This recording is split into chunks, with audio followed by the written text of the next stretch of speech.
The video portrays a man praying in the solitude of the desert, seated on his prayer mat, hands open toward the sky.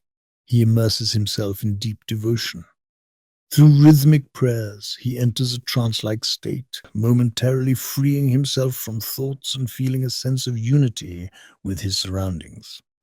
Yet, as powerful and transformative as trance can be, it has its limitations. It provides a temporary escape from the mind's distractions, offering a moment of peace. But it does not necessarily lead to lasting inner transformation. Trance allows the mind to rest, yet deep-seated patterns often remain untouched. On the other hand, pure awareness requires complete presence and clarity.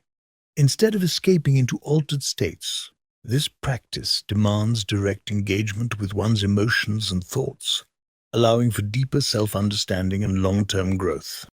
Trance can be a valuable tool for stepping beyond the illusion of separation and experiencing profound moments of connection.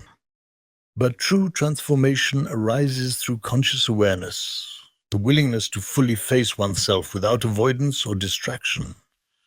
Perhaps the key to profound spiritual development lies in balancing these two approaches, using trance as an entry point while cultivating awareness as the foundation for lasting change.